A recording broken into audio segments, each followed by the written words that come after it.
Welcome to our next relations and functions lesson. We're going to be looking at the idea of systems of linear equations. So copy your name down here somewhere, and we'll follow through the notes together. Looking at some key ideas in this topic, we're going to solve problems that involve systems of linear equations in two variables in a couple of different ways. We're going to look graphically, and we're also going to look algebraically. So what that means is we're going to understand what a system is, for starters, right? What a solution to a system is, the number of solutions we might have, graphing them by hand or on a graphing calculator or using graphing technology, and solving them algebraically in a couple of different methods called substitution and elimination, and finally creating our own system of linear equations given some contextual problems. So to start us off, what is a system? Right? A system, and especially specifically a system of linear equations, is defined as a collection of two or more linear equations with the same variables. So we have something here, it says ax plus by equals p, right? We know that's a linear equation. Right? Remember the requirements for linear equations was that our variable had a power of 1. Right? The highest exponent we saw on our variables was 1. Right? And in this case, they have two variables. These ones are in terms of x and y. But we could see it in a few other ways. I could see something that looks like 2p equals q. And another equation that maybe looks like 3q minus p equals 6. Right? This would also be a system because these are still two equations that look to be linear, right? And they're both in terms of p and q. So this could also be a system, right? And I could add another equation, but we're specifically only going to look at two equations. Right, so we might not be using x and y. Most of the time we will be, but again, if there's context, if there's some other reason, as long as we're seeing the same two variables in each equation, then we can compare them as a system. I can't compare two equations that are in terms of different variables. Right? They might not be comparable because they're not talking about the same thing. Right, so we might also see s and t, something like speed and time, m and n, right? We usually just use two consecutive letters of the alphabet when we're talking about variables. So that's what a system is. A solution to that system is essentially where the equations have the values are equal, right? So a solution are the values of the variables. So both variables, x and y, that when substituted into each equation satisfies both equations. And this is the key word here, satisfies. So let's see what that means. We have a system here. 2x plus y is equal to 3. And also 4x minus 2y is equal to 10. So these are two separate equations, right? But they're both in terms of x and y. They're both linear equations. So we can solve this system. I can find out essentially what x and y holds true in both the first equation here and at the same time the second equation here. So in this case, the solution, I'll tell you right now, is 2 for x and -1 for y. So what does that mean, right, that it's a solution? Well, it means that this is true, right? This makes us a true statement for each equation.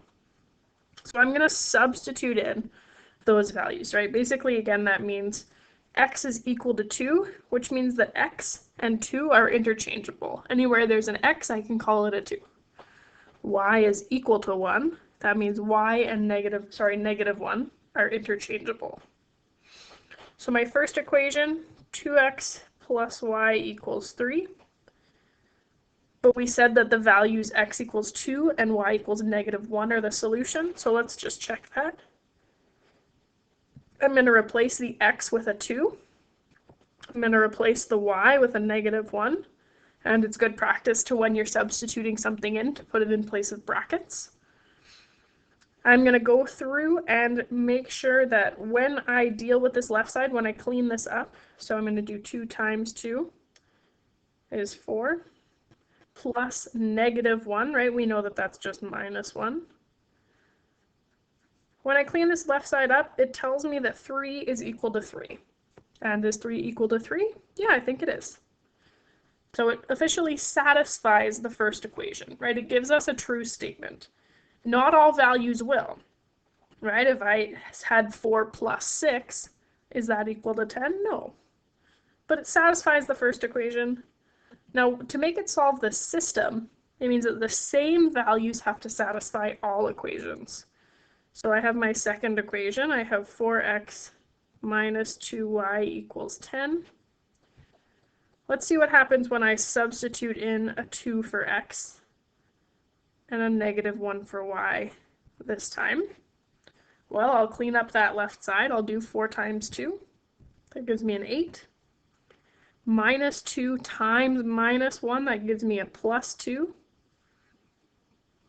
And we see that, indeed, 10 is equal to 10. All right, so it satisfied both equations. All right, x equals 2, y equals -1, satisfied both equations. Therefore, it's a solution to the system.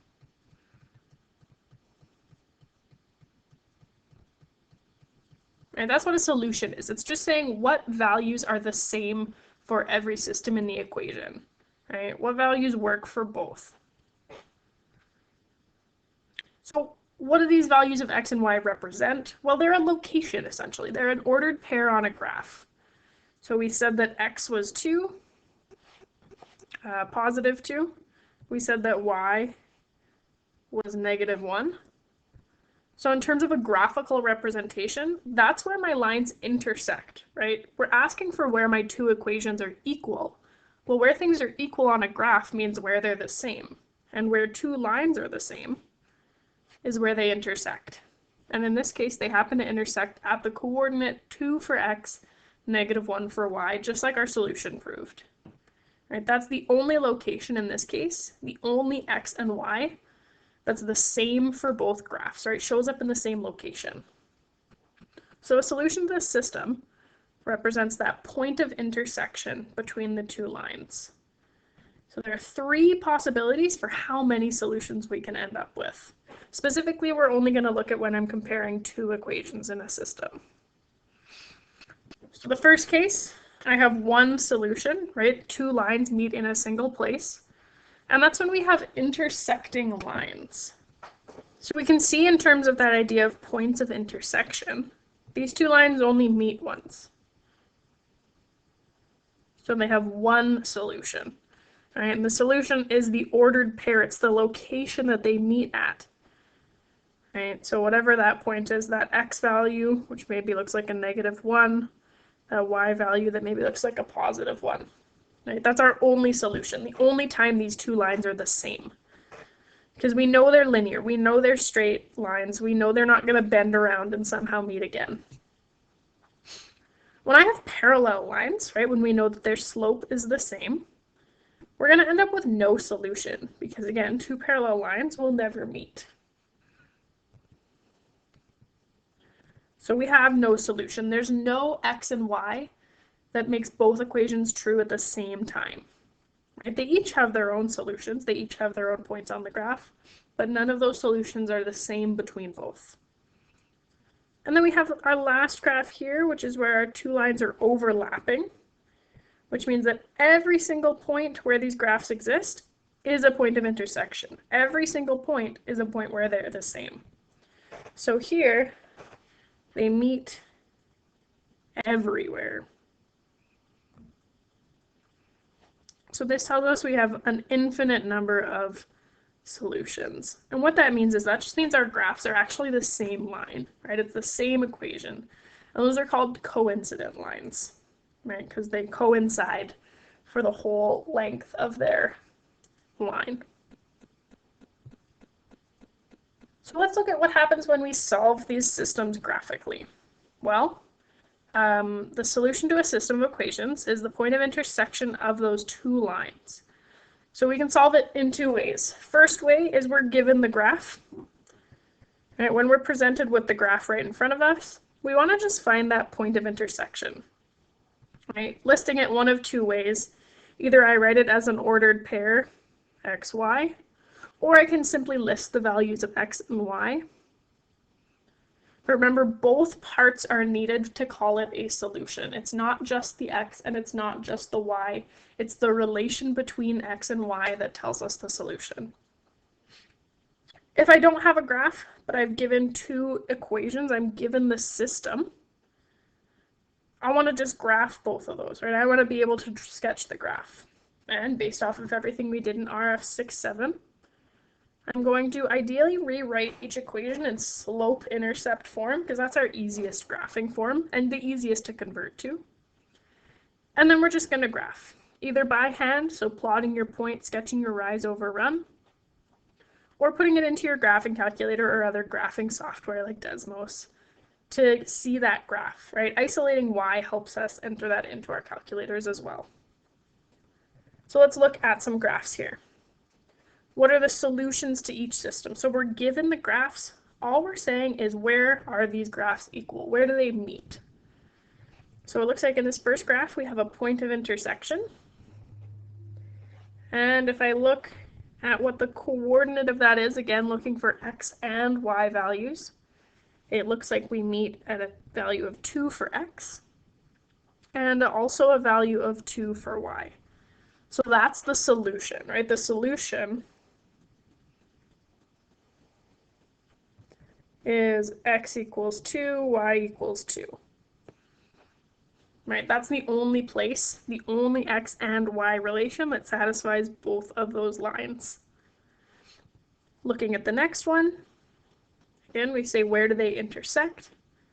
Well, it looks like they meet at -1 for x, again, reading along my x-axis first, then along my y, and y has a value of +1.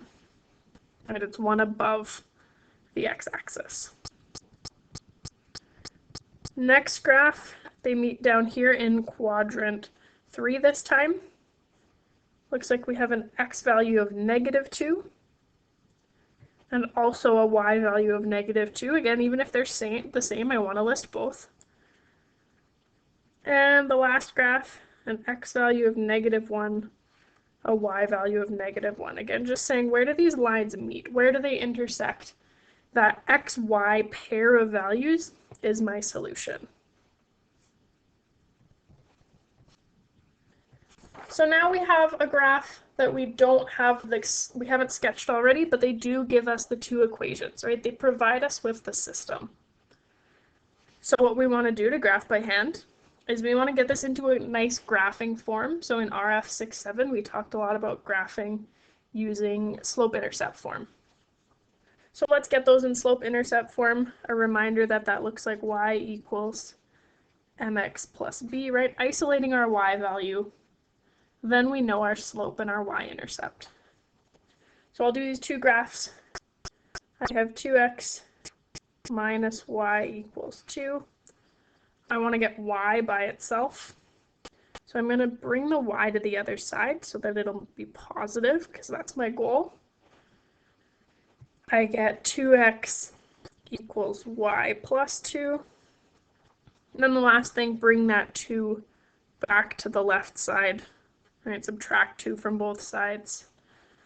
It looks like I get a 2x minus 2 equals y. So again, same equation, just a different form. That tells me right off the bat that I have a y-intercept of -2. So I can plot that point. And I also have a slope of +2. So that means for every rise of 2, I have a run of 1.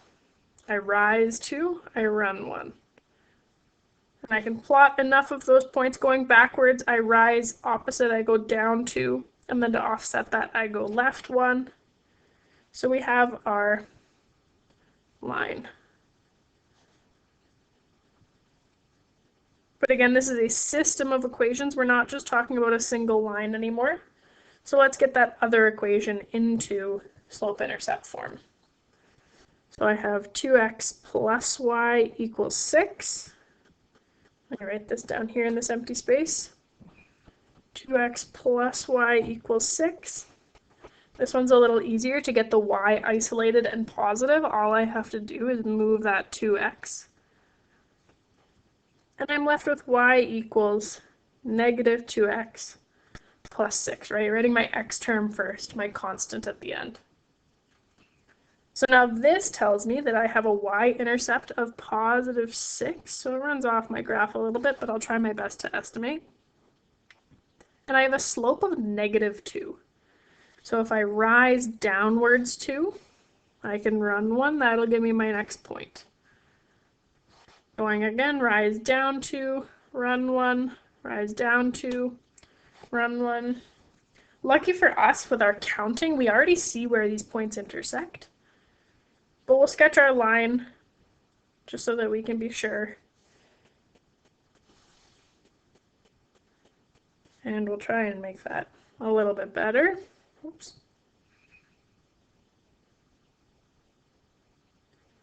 There we go, that looks pretty.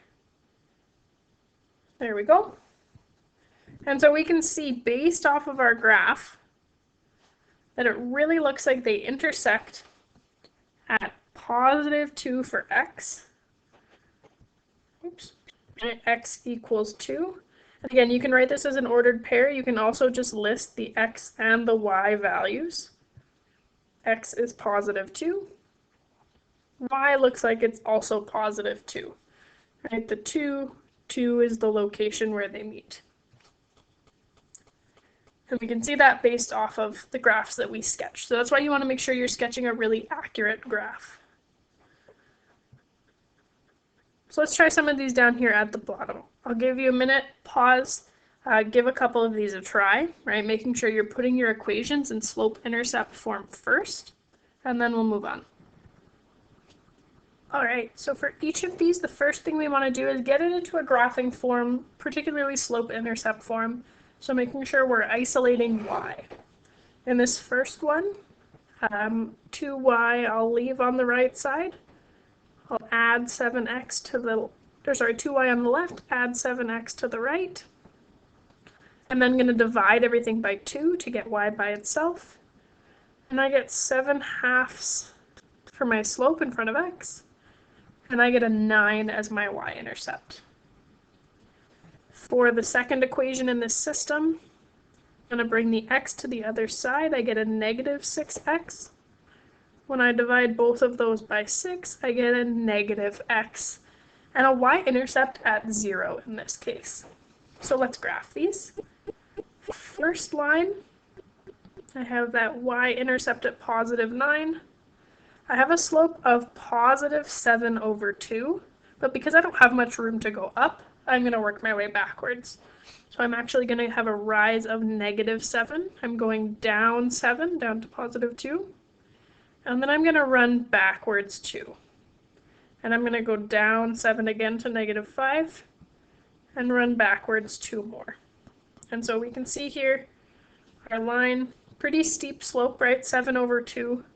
We rise quicker than we run, and we're going in that positive direction. Looking at my second equation, I'm starting off at a y-intercept of 0, right? Because I don't have a b term. I could write plus 0. If that helps me out. This time I have a slope of negative 1, so for every time I rise downwards, I run 1. Or if I rise upwards, I go backwards 1 to offset that. So this line, right, is going to follow that negative slope. I'm going to sketch that in here. Just move that into place. And it looks like we can see where they intersect. Right around here. And in this case, we've been getting a lot of 2's and negative 2's, but it looks like our intersection point based on this graph is negative 2 for x and positive 2 for y. So let's look at the second one in a little bit of a different way. So for this next one, we're going to do the same thing. We're going to isolate our y value here. So for each equation, I'll go for the first equation first. I'll bring that 3x to the other side, negative 3x minus 18. When I divide everything by 2, I get a slope of negative 3/2 x, and I get a y-intercept of negative 9. For my second graph, for my second equation, I'll bring that x over again. I get a 2y. When I add x, I get positive x now, positive slope. And when I divide by 2, it turns that into a fraction, turns my y-intercept into 3. So I have my two equations, but we can use graphing technology to graph this for us as well. So pulling up a graphing calculator, I'm going to use the Texas Instruments one here. I'm going to enter these equations into my graph. So my first one was y equals, we had negative 3/2, I'm going to put that in brackets, x minus 9. And my second graph was 1/2 x, again, put it in brackets. Or you can also go to your function by hitting alpha F1, and some of the newer calculators will give you a fraction feature. But again, you can always work without it. So 1/2 x plus 3. And if I hit graph, we'll see both of those lines show up. So that first one, right, our negative 3x, or sorry, negative 3/2 x minus 9, we see that negative slope. And then our positive 1/2 x plus 3, we see that positive slope. And we can see where they meet on the graph, right? And I can move my cursor, but I want to make sure it's giving me the exact value. So I'm going to hit my second button, the blue one up top, and I'm going to hit trace along that top row. That takes me to the calculate menu. And I want option 5 that says intersect, right? We're looking for where these lines intersect. It then asks you, what's the first curve? What's the first line you're talking about? And we want the one that says y1 at the top, right? Our first equation. Asks us for the second curve, right? If you had multiple equations in there, you just want to select where am I finding, which two am I intersecting? For us, it's the only two we have. It asks you to guess. You don't really have to do this, but if there's multiple places that it meets, then you can move this feature. Oops.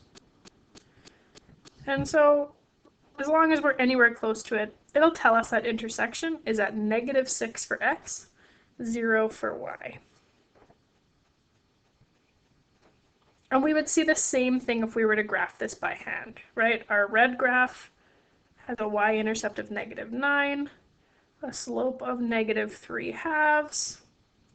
And so we'd see that red line go through,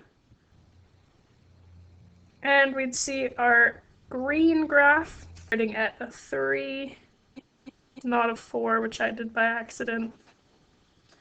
And we can see that those graphs, right, they meet along that -6 value, if I connect these a little better. Right, but graphing technology can do the same for us. We can also enter these into Desmos and see the same thing happening.